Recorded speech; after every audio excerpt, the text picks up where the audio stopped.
Good morning, Fort Mill. I'm so glad to see you. I guess I should say good afternoon or good evening, depending on when you're watching this.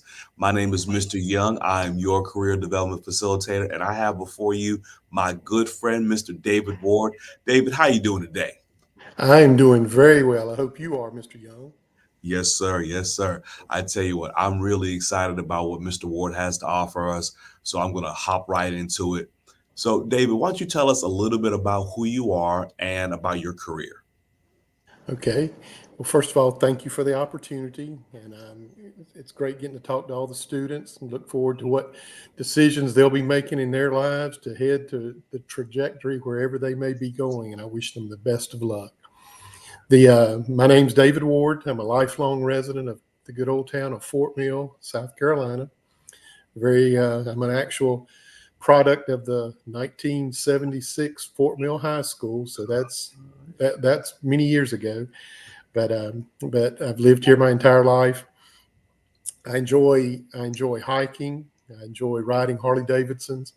I enjoy visiting national parks. In fact, one of my goals there's 431 national parks, and my goal is to visit all of them. I've got about 42 more to go, so I'm getting pretty close and all. But the and I love history. In fact, that's where me and Mr. Young helped share. We both serve on the Fort Mill History Museum board, and he's done an excellent job. And I appreciate his insight and his participation on that.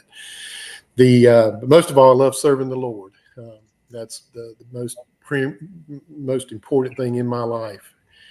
Um, I work for Duke Energy, based out of Charlotte, North Carolina, and the this past June made 46 years. I know I don't look that age, but I started when I was about 6 years old. Now, There you go.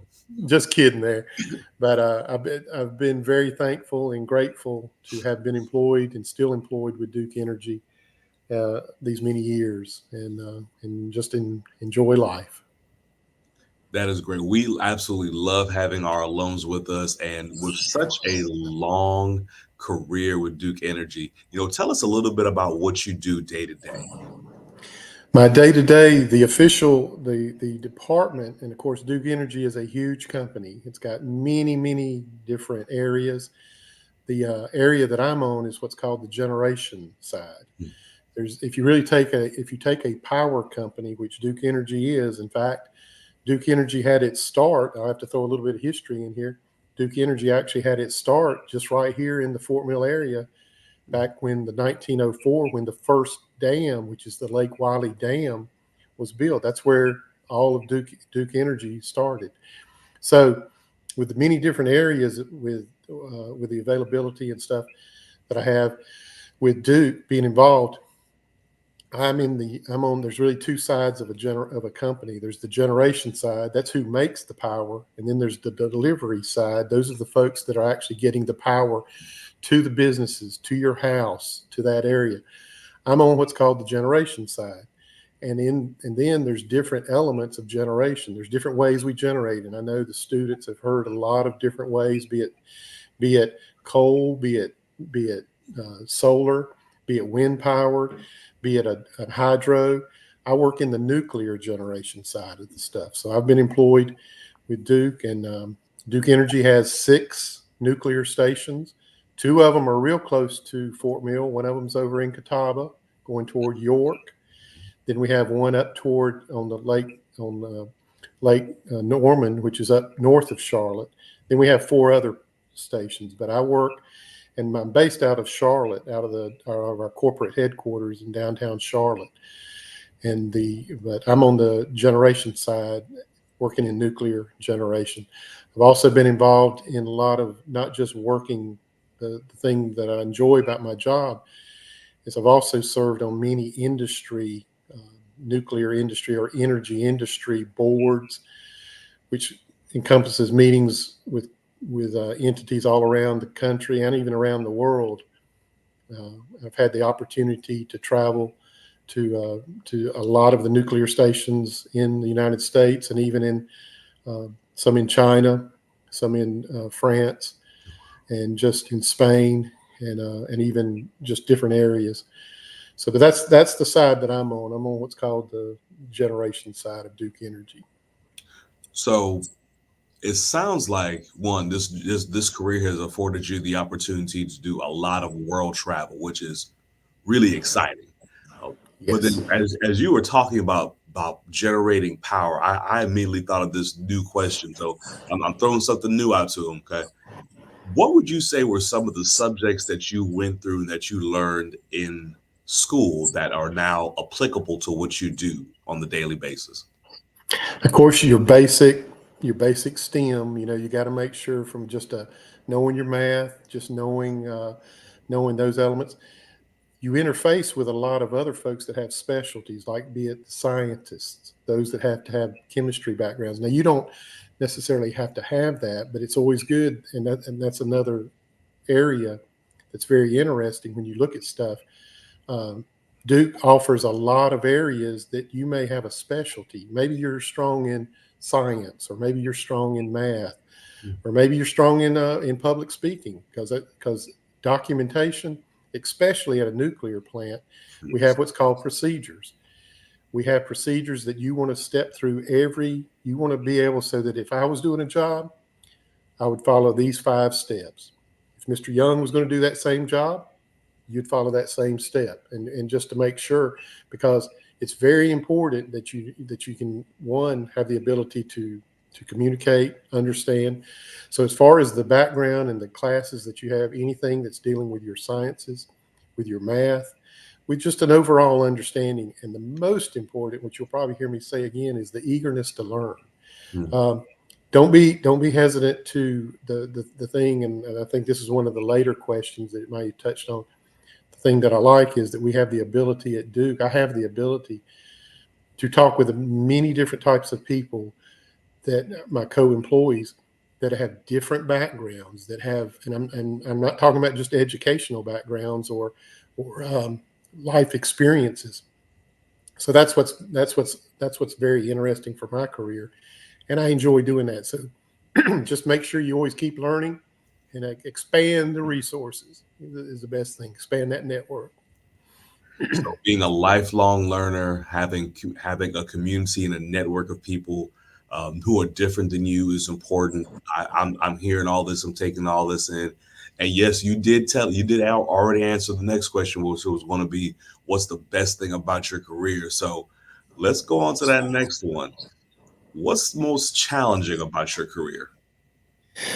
Really, it's staying abreast of technology, Mm, staying abreast of, and when I'm saying technology and the changing world, because if you've experienced anything, one thing that every day is a different way of doing something, or a more, or an improved way of doing something, and how we do something, and we want to be very concerned about how we do things, from our environmental impact, from just our, how we our end product is, everybody uses electricity, and so it's going to be there, and I'm glad that it is there, being an employee of an electric company. but just again, probably being able to stay on top of it, and then also just being clear and concise. I was going back to that about communication. We take a lot of stuff for granted sometimes, but some of the stuff that we really need to focus in on is just to be able to make sure, when I say something, did you understand what I said? yes. And then, and one of the practices that we have at Duke, we call them repeat backs. And what a repeat back is, I will say something, then we want the other person to say that back, and then I will say that back to them. Because again, that's just pure communication. Because you can always hear something that's a little bit different, or, oh, I thought you meant this. Well, no. And that's the best thing to do, is to stop right there and make sure you have clear, concise communication. So just being able to stay on top of things and understand how things are working, and being clear and concise, are two key challenges that I have at my job. I tell you what, this is great information because not only did you just touch on I guess, the hard skills of math and science and technology, but also the soft skills of communication, verification, and understanding each other. This is great, and to our students, to make sure that we're taking notes and understanding where this is coming from. So, my friend David, Last question for you. Let's say you have the entire population of Fort Mill High School in front of you, and you can give them one piece of advice when it comes to looking for their future career. What do you tell them? Go get in a career that you can continuously learn. Don't don't settle for just, oh, I'm employed now, I'm getting this check, and sit on your laurels. Always look at something, and when you're given that job, don't just do what's expected. Do a little bit more, because one, you will benefit from it, because it's like anything else. You will learn something that can take you somewhere where you may not ever, you never know where you may end up. And I always like to told my son this, and I've told younger folks, you always want to put yourself in a position to have the most options. You want Yes. to be able to, you want to be able to, I don't care what it is, just be in that position, and be able to, so that if you learn something, and while because you are delivering more than what was expected, you'll also be noticed. And even if it's just noticed by just you, that means a lot. So just make sure, and the thing that ties right into that, always have that level of integrity. Yes. Always have that level of integrity. I tell folks, if you don't know the answer, if you're asked a question and you don't know the answer, first of all, say you don't know the answer, Yes. but don't be settled at that point of not. You want to go seek what that answer is, and then you get back with them in a very, very timely manner. So those would probably be, I know, I think you said one, but I think I said a couple there.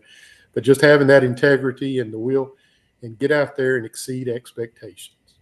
Hey, when you go the extra mile, it's never crowded. You got that right.